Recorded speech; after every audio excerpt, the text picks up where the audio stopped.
oras ng makihula, makisaya at manalo ng papremyo dito sa Family Feud. Please welcome our host, ang ating kapuso, Dingdong Dantes. Hello. Hi, hello, welcome. Hello, welcome. Hi, Julian. Hello, MJ. Hello, hello. Hey, Jake. What's up? Dale. Sam.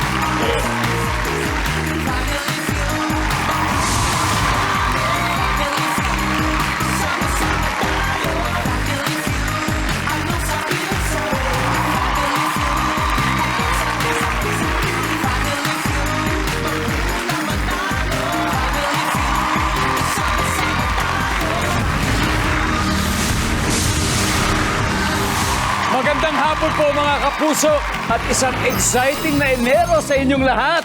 Nako, eto may first time pa sa inyo rito. Meron ba? Ayan, ako sana po yung mag-enjoy kayo sa panunood. Kasi alam niyo po, pwede kayong makihula. Pero, huwag malakas at baka marinig ng players natin, okay? Anyway, no coaching. Alam niyo na yun, no coaching. Just enjoy. But as promised, tuloy-tuloy lang po ang pasabog namin good vibes ngayong 2025. Siyempre, dito sa pinakamasayang family game show sa buong mundo. Ang magaganda at makikisig ang magtatagisan ngayon ng galing mula sa Miss Grand and Mr. Grand Philippines. Unahin muna natin ang mga, siyempre, kabigha-bighaning diyosa. Mula sa Miss Grand Philippines, ang Grand Queens. At sila ang magpapakilala sa kanilang sarili. Hello everyone, I am Christine Juliano Piazza, your Miss Grand International 2024 first runner-up. Welcome. Hello everyone, my name is Geraldine Bastidi Clark and I'm your Miss Grand Negros Occidental. Hi everyone, I'm Aliza Marie Geronimo, your Miss Grand Nueva Ecija. Hello everyone, I am Julian Rose Reyes, your Miss Grand Cavite. Si CJ po ay isang pasarela coach. Right, CJ? Yes. Pasarela, okay. Ang pasarela ay Spanish for catwalk. Catwalk, siyempre nakikita natin sa mga models. So, CJ, paano man nagiging isang coach ng pasarela?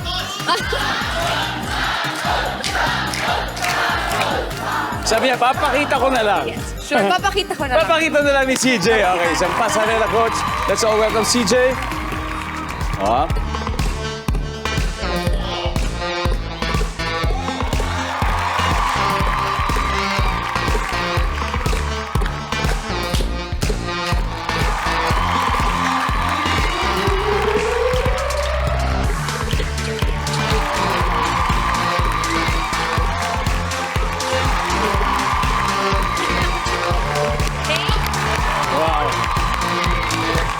Thank you, CJ. Galing, parang sumasayaw rin, di ba? Parang may ganun din. It's parang choreography. Yes. Ang galing. So palakpakan po natin ang ating Grand Queens. I'm sure sanay na po sila sa mga Q&A. So hindi na iiba ang pagsasagot ng mga tanong dito. Kaya good luck po sa inyo. Maraming Dahil salamat. nito, makikilala natin ang makakalaban ninyo, ang mga nagugwapuhang Adonis ng Mr. Grand Philippines, ang Grand Kings. Hello everyone, I'm Fran Perez, your Mr. Grand Philippines 2024. Hello everyone, I'm Dale Fisher, your Mr. Grand Philippines 2024. Hi everyone, I'm Jake Lawrence, your Mr. Grand Philippines 2024. Hello everyone, my name is MJ Macalintal, your Mr. Grand Philippines Manastar International Cross Runner. Jonathan, pagkatapos ba manalo ng isang ng Mr. Grand Philippines, ano ba yung mga tungkulin ng isang panalo? Yes, syempre as Mr. Grand Philippines, our responsibility is to become youth ambassador. Yung magiging mabuting halimbawa and ehemplo sa mga kabataan natin, especially in the Philippines. And also, para sa akin, mag-create ng programs and advocacy sa mga katulong, not specifically only with youth, as well as those other aspects na kailangan pagtuunan ng pansin sa community natin. Wow, yan talaga mga good example sa mga kasama natin ngayon dito. Kaya alam ko, to set a good example, kailangan galingan nyo rin ang pagsasagot. Kaya, siyempre, iiduluhin kayo. Dahil up to 200,000 pesos din ang ating pinaglalabanan. Kaya good luck po sa inyo. Alamin na natin ang sabi ng survey. So, CJ and Jonathan, let's play Family Feud.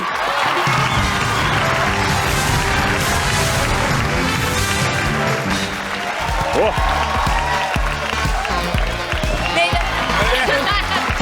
Nice. Kakaibang pasarela din yun. Kakaiba yun. Top 6 answers are on the board. Okay, sa school nahuli kang nakapikit ng teacher mo. Nakapikit. So anong sasabihin mong excuse? Go. TJ. Napuwing. Napuwing. Nagamit mo na ba yun? Nagamit mo na ba yung palisip? Nagamit ko ata. Napuwing. CJ, pass or play? Play. Alright, let's play round 1, CJ. Geraldine, sa school nahuli ka nakapikit ng teacher. Anong palusot mo? Inaantok lang po. Inaantok lang. Eh, maging honest na tayo. Yes, tama. Eh, nung nasa St. Lasal ka ba, yun na rin ang nagamit mo mga ano. Hindi po ako Di ba? natutulog sa school. Ah, talaga hindi. Yung mga katabi mo lang, mga klase. Opo. Inaantok lang.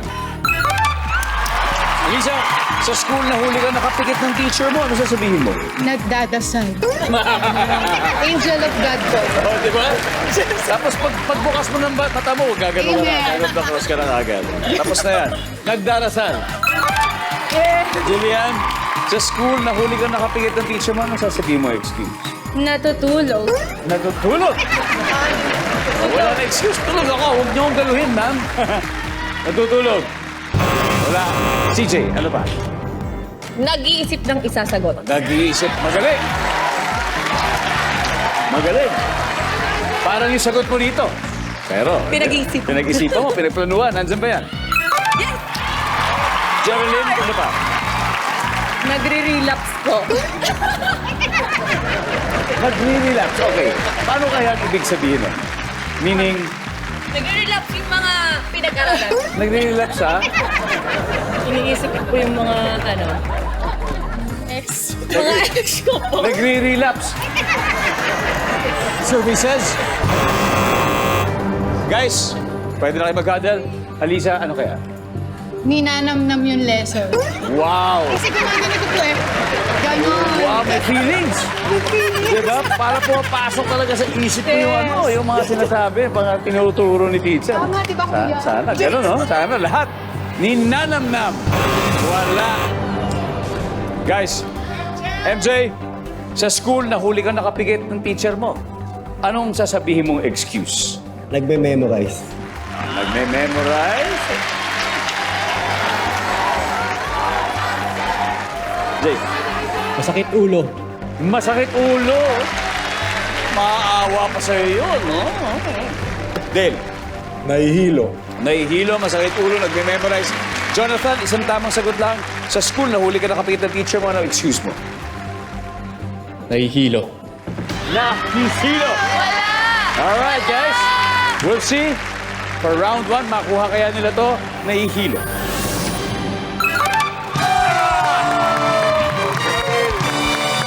May isa pa na hindi nakukuha. Tingnan natin, number 5. Nakagat yung mata. Okay. Anyway, round 1 goes to Grand Kings. May 85 points na sila. Grand Queens babawi yan sa next round. Kaya babalik tayo kasama pa rin ng Grand Queens and Grand Queens dito lang sa Family Feud. Magpakampante. Ganun sa guys, kayo nagpapakambanda. Tama. Ibabalik namin ang corona sa amin. Tama. Siyempre, masaya. First win. Pero hindi ako natutulog sa klase. Grabe. Hindi ako yung madalas yung dahilan din yung nagdadasal. Ay, wow! Ganun din ako eh. Ganun pa yung move ko. Di ba? Pagkagising mo, gagawin na lang. Welcome back to Family Feud. Naglalaro ngayon ang Hari Trina. ng Miss and Mr. Grand Philippines. So far, ang nakakascore pa lang ay ang Grand Kings with 85 points. Kaya up next, ang University of St. LaSalle student na si Geraldine at ang physiotherapist na si Dale for round 2. Let's go, guys.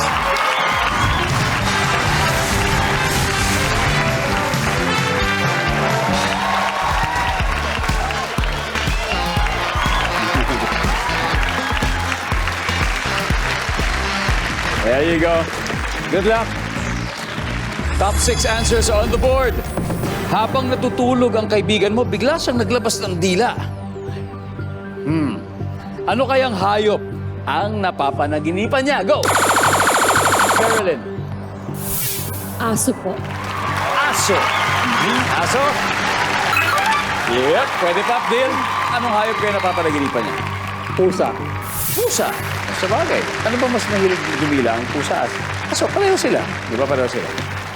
Pusa. Yep. So aso mas mataas. Geraldine, pass or play? Play po. Let's go play round 2. Let's go. Marisa, natutulog yung kaibigan mo, biglang naglabas ng dila. Ano kayang hayop ang napapanaginipan? Ahas. Yan! Yan, Pwede rin ang ahas. Nandyan ba yan? Kasi ang dila ng ahas, yun ang ginagamit niyang pang-amoy. Di ba? Ano kasi kayo Amazing Earth? Tuwing Friday yan. Mapapanood natin dyan. Julian, habang natutulog ang kaibigan mo, bigla siya naglabas ng dila. Ano kaya pinapanaginipan niya? Kalabaw. Kalabaw! Baka napagod yung kalabaw. Naglabas ng dila, kalabaw. Wala. CJ, natutulog kaibigan mo, naglabas ng dila. Ano kayang hayop ang napapanaginipan niya? Palaka. Palaka. Pwede. Siyempre, alam niyo, mga palaka, ginagamit yung panghuli ng Yes. insekto yan, Yes. di ba? Palaka. Geraldine, ano pa kaya? Unggoy po. Unggoy! Pwede. Unggoy. Pwede. Pag nililinis niya yung sarili niya, di ba? Yung mga unggoy, ganun. Survey says, wow! Ha? Oh, yeah. Alisa, again, last one. Habang natutulog kaibigan mo, magugulat, biglang naglabas ng dila. May napapanaginipan na hayop yun. Ano kaya? Butiki. Why not? Why not? Butiki! Wow! Na-sweep nila ang round na to. Dahil dyan, dikit na pa ang score. Grand Queens, 90 points. Siyempre, ang Grand Kings na may 85 pa rin. At ngayon, mas kabahan kaya ang ating Kings and Queens sa ating double points round? Malalaman natin yan sa pagbabalik ng Family Feud.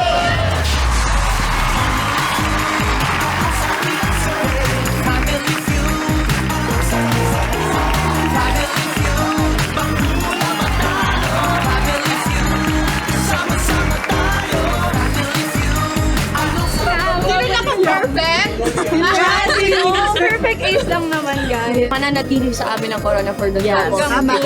Kaya, Wala na. Wala yung na relax, laban. naging relax. Kaya good luck po sa mga Grand Kings. Yes. Gusto namin dikit na yung laban. Para may thrill. After na ito, wala na. Hindi na kami papatalo. Sorry, girls. Para may challenge. Okay, girls, ito na. Last na yan. Nagalingan na namin. Nagbabalik po ang Family Feud at tuloy-tuloy ang friendly Game of Thrones ng mga hari trina ng Mr. and Miss Grand Philippines. But siyempre, bago tayo bumalik dyan sa game natin, shout out muna tayo sa loyal viewers natin mula po dyan sa Kitcharao, Agusan del Norte. Thank you for watching. San Fabian, Pangasinan, maraming salamat po sa inyo. Alam nyo, alam po namin nanonood kayo sa mga taga Loreto, Agusan del Sur. Ha? We're also watching your comments sa mga sigasapang dalaga Misamis Occidental at Bislig, Surigao del Sur. Thank you very much po for watching. Now, back to the game. Recap the scores. Grand Queens 90 habang hahabol daw ang Grand Kings with 85 points. Kaya ang susunod na maghaharap sa Central Podium ay isang taga Nueva Ecija at isang taga Laguna. Alisa and Jake, let's play round 3.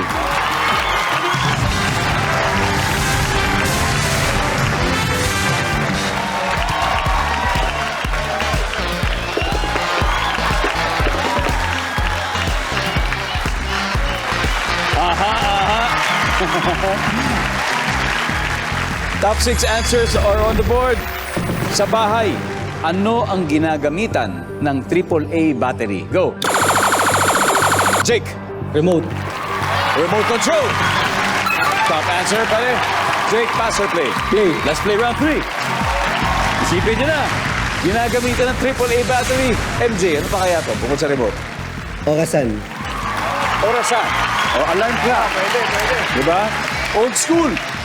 Ngayon kasi karamihan sa telepono na yung alarm, pero yung iba gusto pa rin talaga yung mas malakas. Minsan talagang makakalampag ka.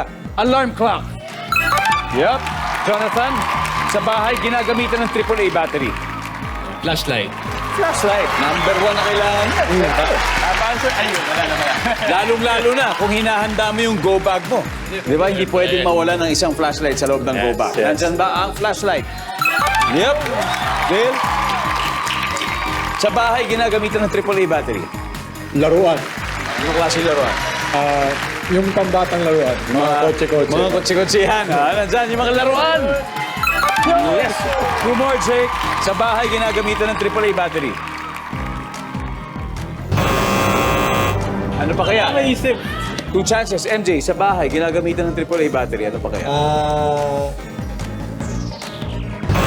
Hey, girls, nag-usap na. Mga queens. 2 strikes. Jonathan, kailangan ko ano to. Nakaka 2 strikes na kayo. Sa bahay, ano ginagamitan ng AAA battery? Pan-display figurines or ano. Pan-display. Figurine. Figurine na pan-display? We'll see. Survey? Wala rin.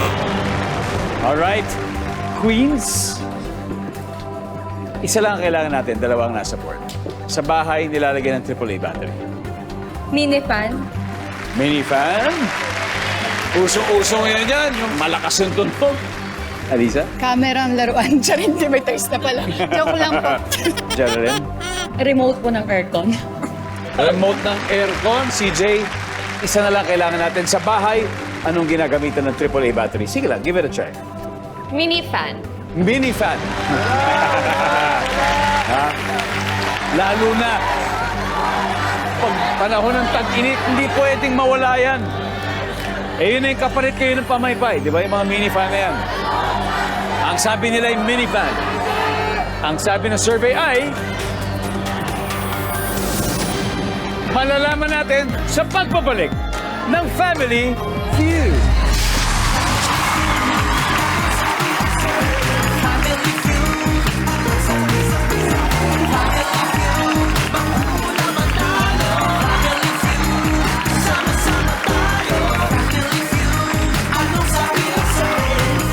Sure na yan, sabi ko yan. Hindi na makukuha yan. Wala pa ako nabibiling mini pa na di battery. Pinapawi na po namin yung yapang namin. Pero malay niyo naman sa survey, Kasama yun, yung mini kasama yung mini fan. Kasi may mga fan pa rin naman nilalagyan. So, nananalig po kami na kasama siya. Kasi di ba, Yes. We're saving the energy of Mother Earth. yes! Mas okay pa din nilalagyan lang ng battery. So may reason naman behind Our answers. Good answer. Hopefully. Good answer. Nanonood pa rin po kayo ng Family Feud. Kanina, bago nag-break, tinanong natin ng Grand Queens na sa bahay, ano pa yung gamit na nilalagyan ng AAA batteries. Ang sabi nila ay Mini fan. mini fan. Okay, kung tama ang sagot nila, makukuha nila lahat ng puntos na naipon ng ating Grand King sa round 3. But now, it's time to look at the survey. Nandyan ba ang mini fan?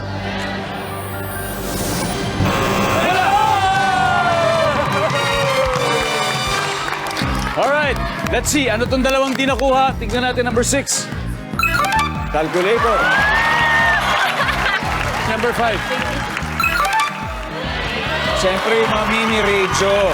Now, after 3 rounds, naghahabol ang Grand Queens sa may 90 points, pero Grand Kings, 263 na. Kaya this is our last head-to-head battle. Tawagan na natin ang tubong Cavite na si Julian at ang mga Kangkalu na si MJ. Let's go play the final round.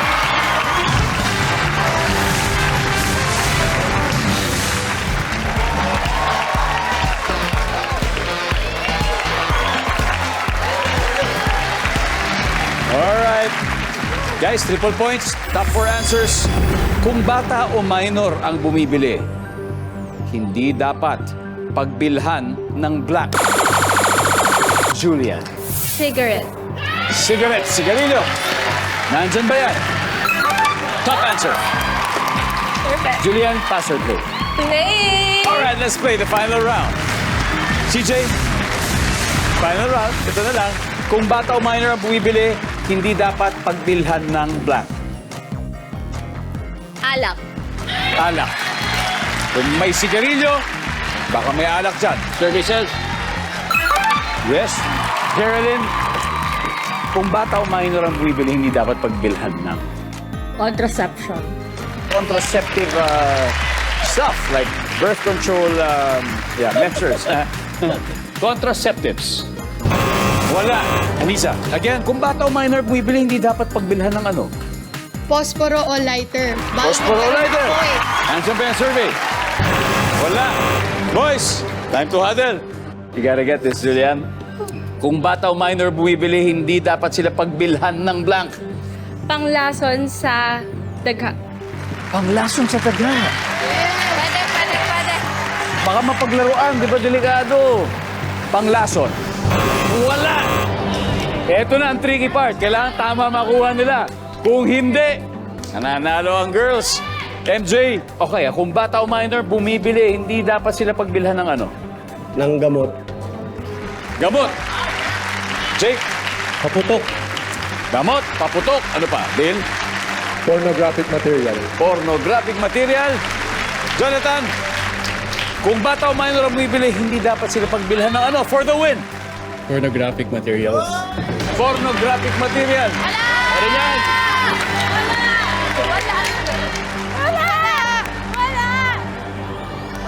For the win.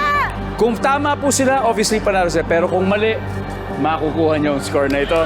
We'll see. Survey says pornographic material.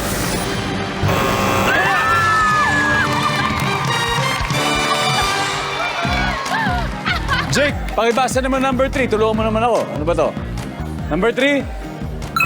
Paputok. Paputok! And finally, number 4. Rugby. Ang ating final score, Grand Queens 369, Grand Kings 263. Guys, you did great. You did great. Galing. Jake, thank you very much. MJ, mag-uwi pa rin po ng 50,000 pesos. And Sorry, guys. congratulations, Grand Queens. Thank You've won 100,000. CJ, sino maglalaro sa ating Fast Money? Me and Julian will Julian play and the- CJ. Now, Fast Money route na susunod sa pagbabalik na Family Feud.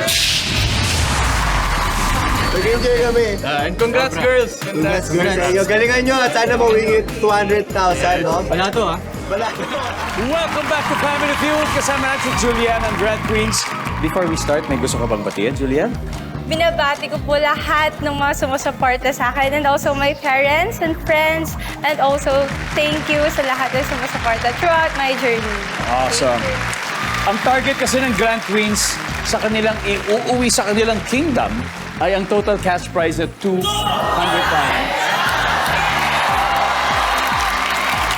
Pero syempre may 20,000 din sa kanilang charity. At yun ay ang Teach Please, Build Peace Movement. Yes. Okay, while CJ is behind in our waiting area, let's do Fast Money. Give me 20 seconds on the clock, please. Good luck. Hindi masasabing tinolang manok ang niluto mong ulam kung wala itong blank. Sayote. Sayote, sign na nagdadalaga na ang anak mo. Menstruation. Kung magpapatato ka, kaninong pangalan ang ipapatato mo? Julian. Sinong Pinay singer ang gusto mong kumanta sa kasal mo? Sarah Geronimo.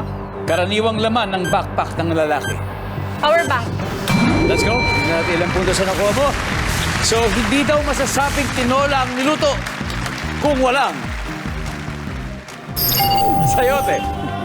Ang sabi ng survey sa sayote ay meron. Sign na nagdadalaga anak mo, menstruation, sabi mo. Sabi ng survey natin? That's one. Kung magpapatato ka, kaninong pangalan, hindi sarili mo na. Ano eh? Survey? Okay. Sino Pinay singer gusto mo kumanta sa wedding mo? Sarah Geronimo. Nandiyan ba si Sarah Geronimo?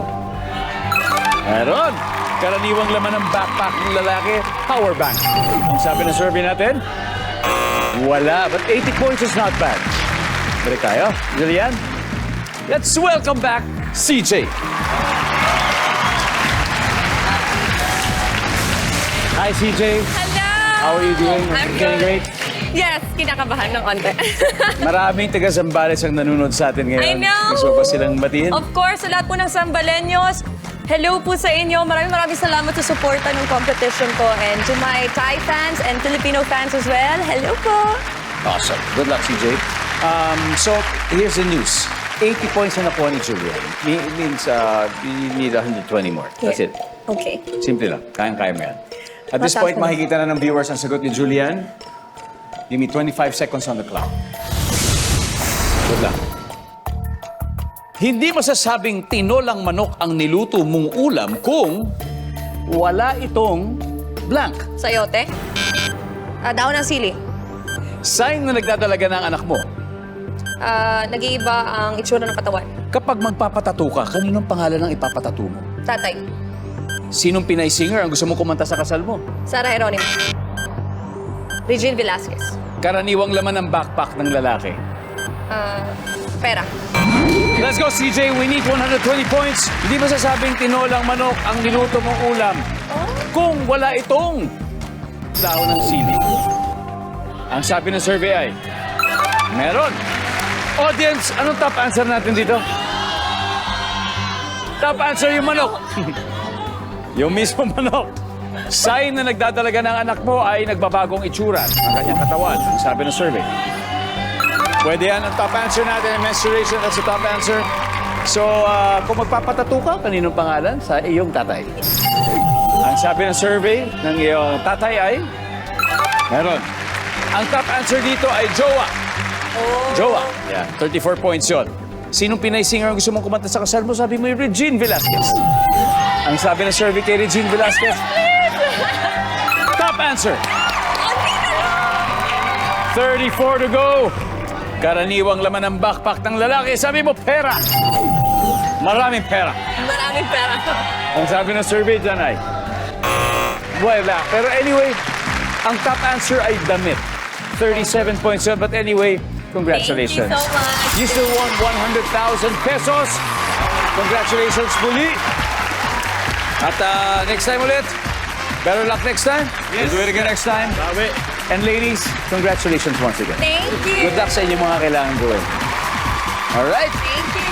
Hanggang sa susunod na masayang hulaan. Maraming salamat, Pilipinas. Ako po si Ding Dong Dantes. Araw-araw na maghahatid ng saya at papremyo. Kaya makihula at manalo dito sa Family Feud.